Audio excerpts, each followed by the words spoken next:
Hola, ¿qué tal? ¿Cómo les va? Bueno, esta es una clase de gimnasia 2 y en esta ocasión vamos a hablar sobre el final de año de una materia que ustedes tienen que rendir y de la cual también me ocupo y soy profe y que está vinculada a la gimnasia 2, que es técnicas del movimiento 2.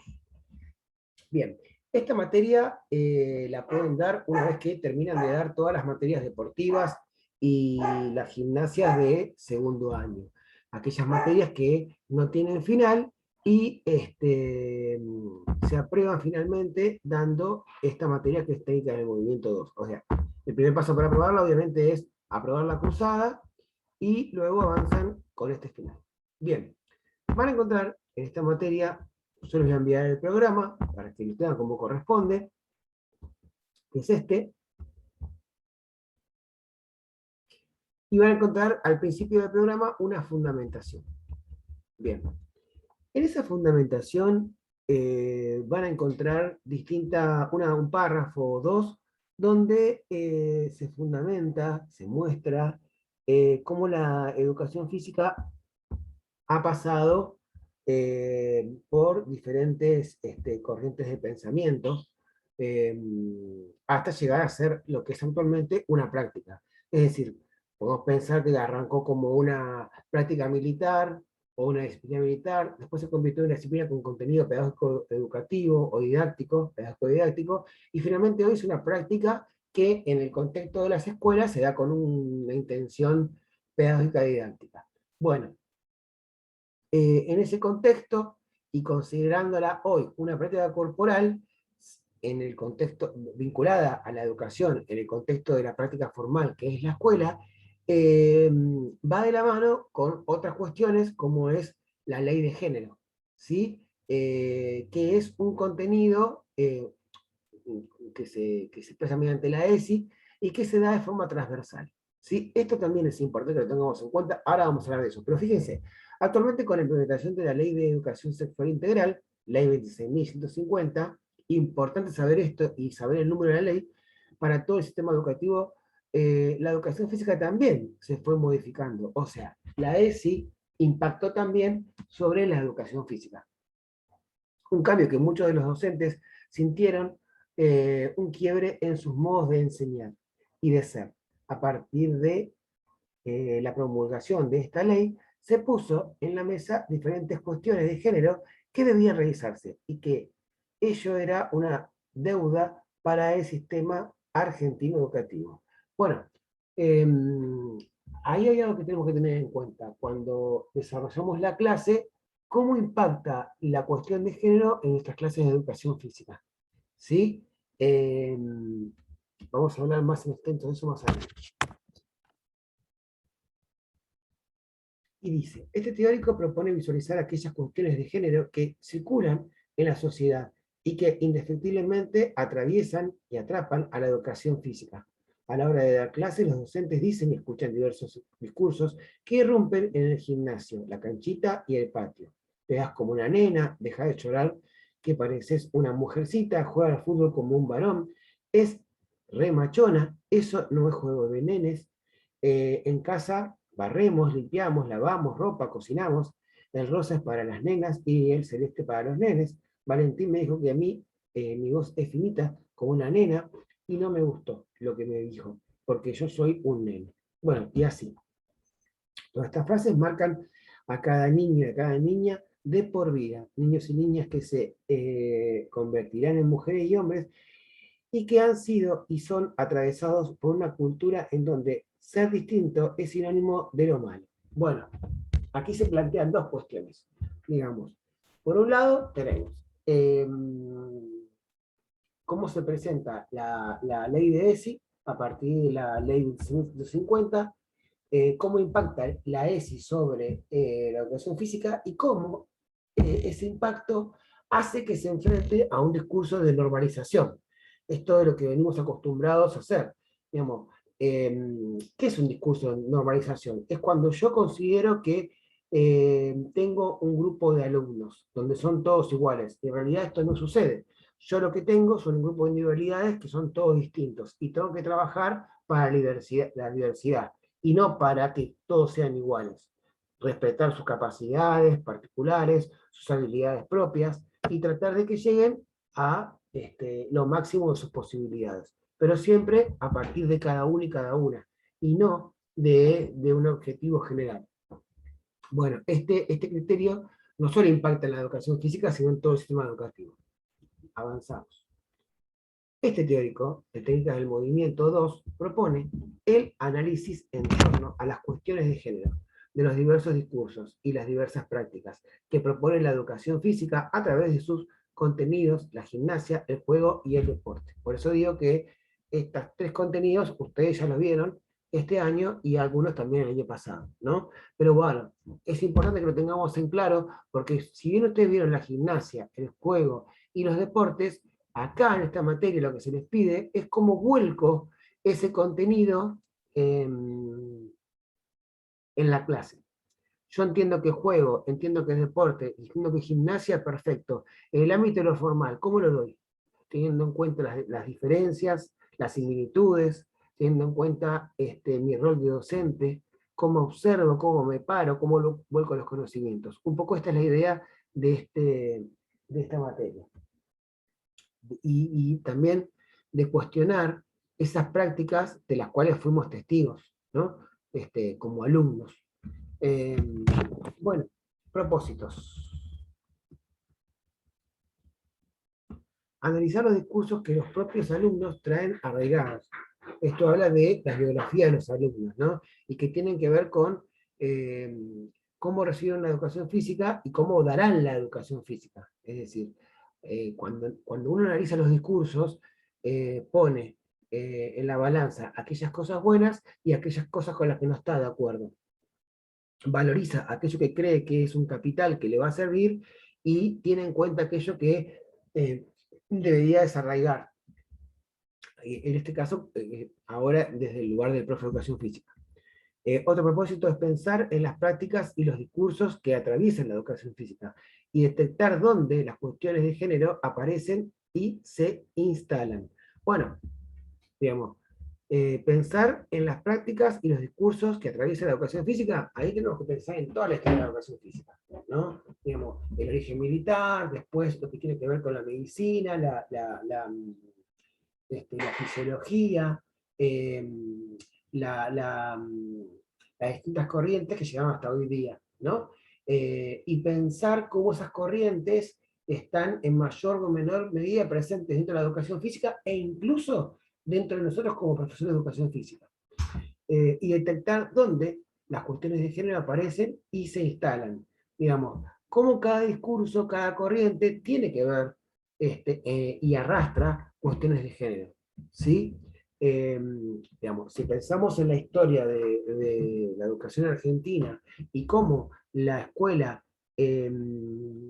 colaboró para una identidad femenina y una identidad masculina, vamos a entender cuál es el proceso de normalización. Bueno, justamente en la actualidad ese proceso de normalización está caduco. Entonces, si pensamos en qué es el sexo y qué es el género, ahí tenemos que establecer una diferencia. El sexo es algo biológico. Uno nace con un sexo que lo determina. Es hombre o mujer. Y el género tiene que ver con algo social. Se construye a lo largo de la historia de cada uno y de cada una.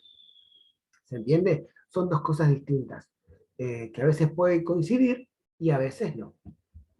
Desnaturalizar aquellos discursos y prácticas que atraviesan los contenidos de la educación física. Bueno, eso tiene que ver con lo que hablábamos anteriormente. No creer que el discurso de la normalización es un discurso natural. En realidad sí es un discurso natural, porque viene de la mano de las ciencias, pero no es un discurso que sea el único, que sea el que viene de la mano de la verdad, ni que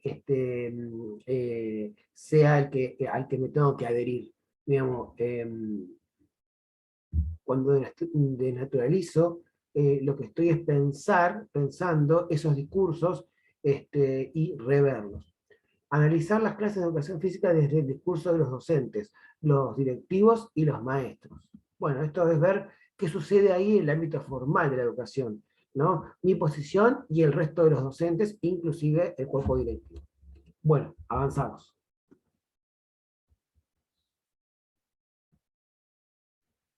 Eh, evaluación.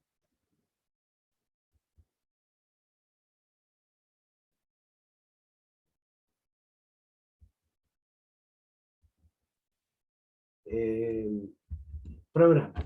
¿Sí? Unidad 1. La educación en la perspectiva de género. Concepto de género, eso es importante, lo que hablábamos recién, qué es el género, tener en cuenta qué es el género. Ley de educación sexual integral, que es la 26.150, esto lo puedes encontrar en cualquier web, buscar la ley 26.150 y ahí vas a encontrar algunas particularidades, y cada particularidad la podés pensar en función o en relación con la educación física. Lineamientos curriculares para la educación sexual integral en el nivel inicial, primario y secundario. Bueno, ¿qué te puedo decir acá como para introducirte en la ley 26.150? En principio, la ley 26.150 se pone en vigencia en el año 2008, cuando se renueva todo el programa de los contenidos de la educación del ABC, para los 3 niveles, ¿no? Inicial, primario y secundario. Eh, la ley es ya una ley, por lo tanto no es una opción, es algo obligatorio. ¿Qué característica tiene la ESI, la educación sexual integral, en la escuela? Primero, que es de carácter, la puede dar cualquier docente, ¿sí? Es de carácter transversal, es decir, eh, atraviesa todos los contenidos, por eso que la puede dar cualquier docente desde su materia. Entonces, desde la materia de educación física, ¿cómo puedo dar la ESI? Me tengo que sentar y explicarles la diferencia entre hombre y mujer. Los tengo que sentar en el aula y mostrarles en una proyección, en una carátula, en una lámina, qué es el género, qué es el sexo. No necesariamente, digamos. Me parece que no pasa por ahí. Eso se lo podemos dejar a un profe de naturales o de biología. Me parece que en educación física se puede enseñar de muchas maneras la ESI. Y una de esas formas es cómo integro yo en el deporte a hombres y mujeres. ¿Cómo hago que puedan jugar juntos respetándose, pasándose la pelota, sí, reconociéndolo como un par, reconociéndola como un par en el juego, en el deporte y en la gimnasia? ¿Cómo hago yo para armar equipos con la misma consideración de la que acabo de describir? Em, ¿Cómo reconozco diferencias y similitudes, pero cómo sé, cómo puedo habilitar a cada alumno, para que considere que cada compañero y cada compañera puede ser su par de juego, su par de deporte, su par de gimnasia? ¿Sí? Y esa es una actitud que lo puedo enseñar con palabras, con gestos, pero también es importante, o sea, para que los chicos vayan adelante, pero también es importante que el docente esté convencido de esto. Digamos, acá hay algo que es fundamental. Si el docente no está convencido de esto, digamos, si no se reposiciona en este sentido, es muy difícil llevar clases de educación física donde el género sea considerado a partir de la ley de ESI, que es la 26.150. ¿Sí? Entonces es importante eso. Bueno, unidad 2. La gimnasia y el género. Esto es de nenas, esto es de nenes. Concepto de gimnasia en la perspectiva de género. Capitalismo, lo bello como sinónimo de aceptación, lo estético, el gimnasio y el género. Bueno, acá tenemos varias cosas, ¿no? Digamos, concepto de gimnasia en la perspectiva de género. Ahí lo que se puede es pensar un poquito lo que hablábamos recién, cómo el género fue considerado en cada época y en cada corriente en la educación física, o cómo te imaginas que fue, por lo pronto, y cómo es ahora y cómo debería ser ahora. Cómo el capitalismo eh, consideró y considera a estas cuestiones de género. Eh, ¿Qué pasa con lo bello? ¿Qué es bello? ¿Qué no es bello? Y cómo lo bello va aunado a cuestiones de género, ¿no? Y a partir de esa cuestión de género, si es aceptado o no es aceptado. El gimnasio y el género. ¿Qué pasa en el gimnasio? ¿No? Eso es importante con el género. Podemos hablar, por ejemplo, de una sala de musculación. ¿Qué pasa en una sala de musculación con el género? ¿Sí? Es un espacio que es absolutamente de hombres. y que de a poco va siendo habitado cada vez más por mujeres y va siendo cada vez más heterogéneo, pero que históricamente es un espacio de hombres. Bueno, continuamos. Unidad 4, el juego y el jugar en la perspectiva de género. Bueno, ahí ya nos metemos en el juego, que es un tema que, digamos, una práctica corporal que se desarrolla primero en el jardín, en nivel inicial. El juego y el jugar en la perspectiva de género. Cómo juego y cómo tengo en cuenta el género en el juego mismo. ¿Sí? ¿Qué función, a qué habilito a que juegue cada uno y cada una? Concepto de juego y jugar en cuestiones de género, las lógicas internas de los juegos de las mujeres y de los varones, similitudes y diferencias. El juego como componedor de las diferencias, es decir, el juego que me habilita a ver las diferencias, también las similitudes y que me permite jugar. Digamos, no hay juegos de niñas y de nenes, hay juegos. Y yo juego a lo que quiero, ¿no? De acuerdo a lo que a cuál sea mi gusto. Bien, y aquí nos adentramos en la bibliografía. Bueno, algunos de estos autores, yo ya se los pasé a ustedes en una clase de video. Los autores son Galac, el cine curricular, el Verdín, Mantilla, Escarnato y Yaradowski. Son 6 apuntes.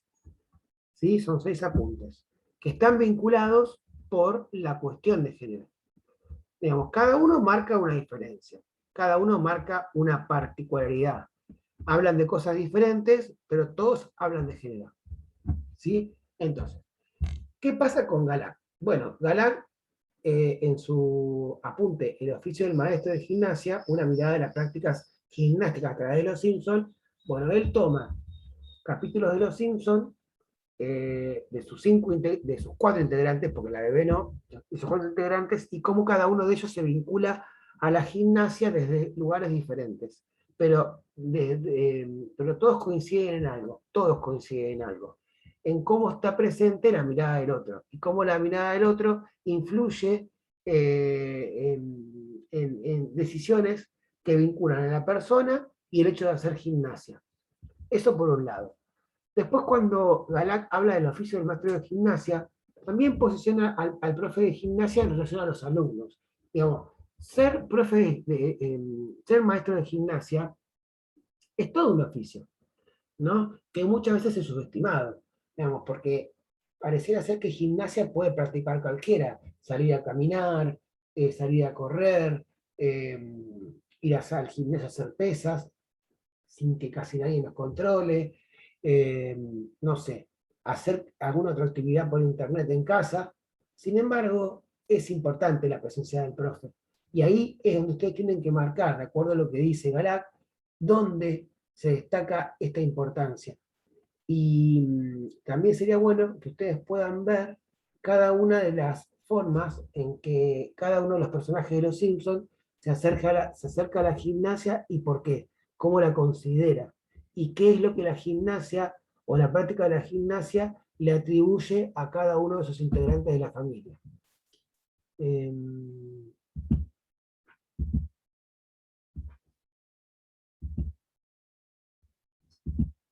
Quiero compartir con ustedes, a ver si lo tengo por aquí, sí, debería ser este, ahí está. Ustedes van a encontrar en internet un reportaje a Galar, que es este, ¿no?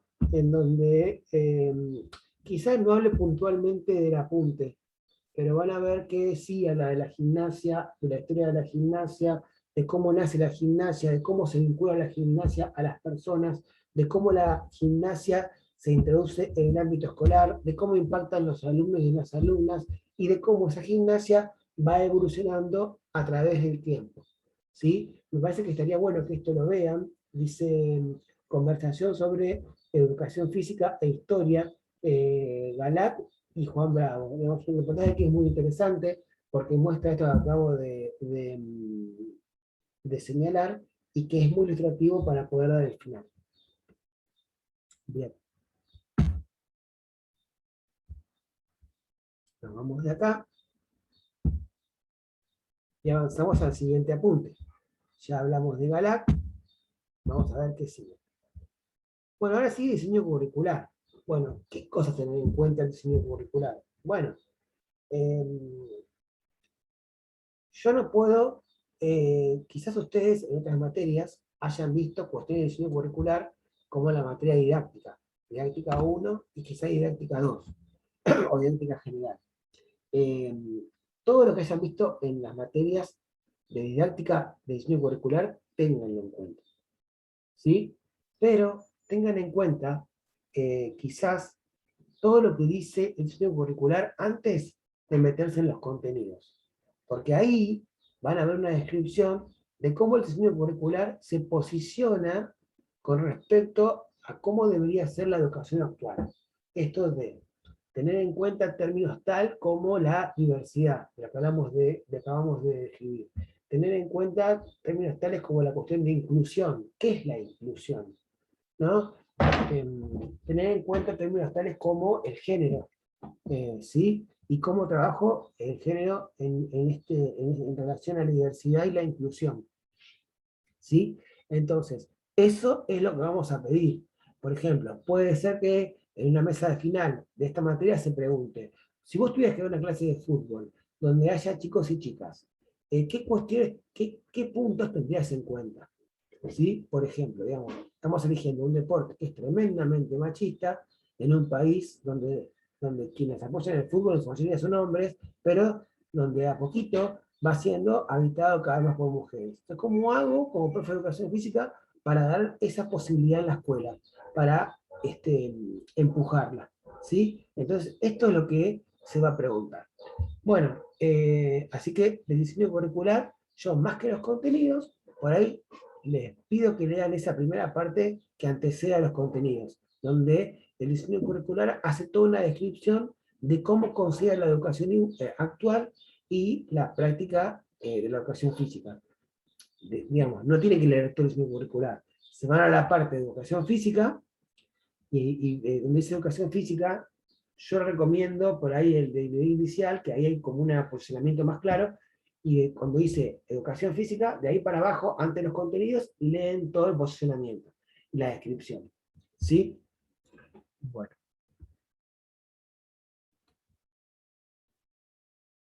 vamos un poquito más para abajo. El verdín, yo no lo suelo no pedirlo porque es un apunte bastante difícil de encontrar en internet. Pero si lo pueden encontrar y lo pueden estudiar, mejor. Habla de las relaciones de género en el campo educativo desde la perspectiva de Bourdieu, que es complicado, ¿no? Digamos, eh, de las prácticas y cursos, Universidad Nacional de Nordeste, Centro de Estudios Sociales del año 1, número 1, Buenos Aires, digamos. Para hablar de este hay que tener en cuenta cuestiones de Bourdieu, no solamente del Verdín, pero bueno, no se preocupen que acerca del Verdín no les voy a preguntar demasiado.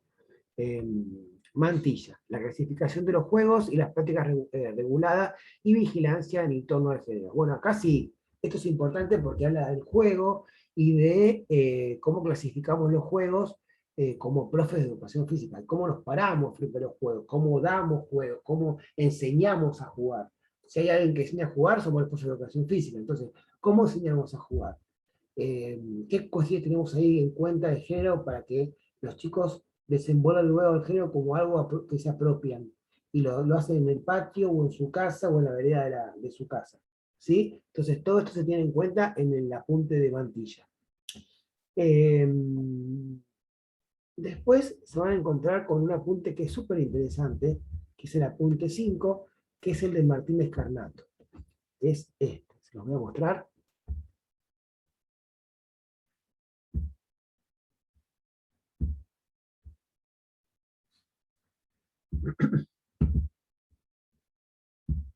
Este. El apunte, acá dice Martín Escarnato Martín, ética, estética y cinética. El deporte en 3 dimensiones. Bueno, acá habla de una cuestión social del deporte, que tiene que ver con la ética, cómo la ética impacta en el deporte, porque es es obvio que va a impactar porque la ética, ¿qué es la ética? Es un comportamiento en determinado campo, ¿no? Digamos, cuando hablamos de la moral, hablamos de un comportamiento a nivel social, de todas las personas en relación. Cuando hablamos de ética, nos referimos específicamente a un campo, qué sé yo, el campo médico, el campo científico, ¿sí? Y en este caso, el campo deportivo. Entonces, ¿qué pasa con la ética en el campo deportivo? El comportamiento de cada deportista y el grupo de deportistas y el equipo de deportes. ¿Qué pasó con la ética a través de la historia? ¿Cómo la ética, cuando se creó el fútbol en Europa, era una, sobre todo en Inglaterra era una, y cuando se trasladó a América, esa ética se fue adecuando a cada uno de los países? ¿Y qué pasó en Argentina, por ejemplo, con el fútbol y con la ética del fútbol en Argentina? Bueno, eso es súper interesante que lo vean para estudiarlo y poder expresarlo y entender un poquito más a los deportes y sobre todo al fútbol, ¿no? Esto de pensar que el fútbol, ¿por qué el fútbol inglés no es igual al fútbol argentino? ¿Qué sucede ahí para que se diferencien tanto? Desde la hinchada hasta los mismos jugadores, ¿sí? Desde cómo nace hasta cómo se desarrolla el juego. Eh, ¿Qué pasa con la estética? ¿No? Y cómo la estética, las distintas estéticas que se dan, por ejemplo, en los espacios deportivos impactan tanto en los que practican el deporte como en los que observan el deporte en diferentes ámbitos, en la cancha, en la tele, ¿sí? ¿Cómo impacta la estética? Hay una estética que está presente y que también se da a través del tiempo. ¿Y qué rol juegan los medios de comunicación en esa estética? ¿No? Eso es algo súper interesante. Y cinética, ¿no? Si pensamos en la cinética, pensemos en la cinética como un lavarropas, que va de adentro hacia afuera y que desde la cancha va produciendo como un remolino que va impactando cada vez más para afuera. ¿Y en qué cosas impacta esta cinética? ¿Qué cosas hace que pasen ahí dentro del fútbol, que se incorporan en la vida del deportista fuera de la cancha, pero además de las personas fuera de la cancha?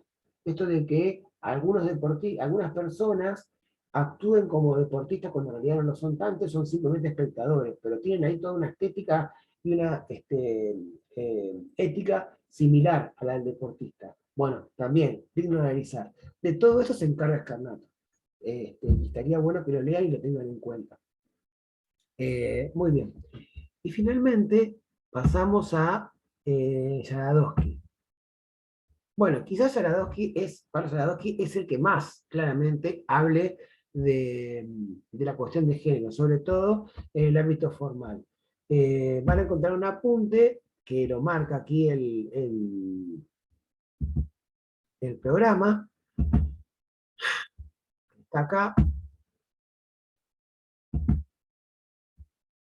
¿no? Es Zaradowski y dice, juntos pero no revueltos, la educación física mixta, voy a bajar un poquito para que lo podamos leer. A ver, denme un segundo. Ahí estamos. Decía, juntos pero no revueltos, la educación física mixta en la clave de género, en cuadernos de pesquisa 34, número 121, página 59 a 76. Bien. Eh, Acá van a ver cómo Jaradowski habla de lo que pasó en la educación argentina desde que se creó la escuela sarmentista, la escuela de Sarmiento, hasta la actualidad, y de cómo hubo un proceso de normalización al principio que quedó impactado en la memoria, en el chip de los argentinos, y que cuesta mucho sacarse eso. En un momento fue efectivo porque tuvo que ver con cómo incluía a los inmigrantes en la construcción de una patria como fue Argentina, en vinculación con ciertos, digamos, eh, eh, eh, símbolos como la bandera, la escarapela, el himno y todo lo demás, que nos aunaban en un punto, pero que también dejaban de por fuera a un montón de cuestiones y a un montón de personas. Y también ahí también dejaba por fuera cuestiones de género que eran importantes. Esto muestra Chadwick y cómo esto de a poquito empieza a cambiar, pero ese cambio es lento y cuesta, a pesar de que esté presente la ley de... Esto que explica Saradowski, eso lo podemos ver en este apunte, pero también ustedes lo pueden encontrar en YouTube, en dos videitos. Uno que es este, El cuerpo en la escuela, con el pedagogo Pablo Saradowski, y en el otro, El cuerpo en la escuela, resumen audiovisual 1 y 2. Son dos videos, son muy lindos. El primero es un reportaje, y el segundo es un programa del canal Encuentro, donde combina entrevistas a Pablo Saradowski, entrevistas a chicos y chicas en la escuela, actividades que ahí se pueden ver, y entrevistas a distintos docentes, incluidos también psicopedagogos, psicólogos, etc. Con lo cual, queda por muy claro ahí este apunte, porque queda como muy colorido y súper entendible.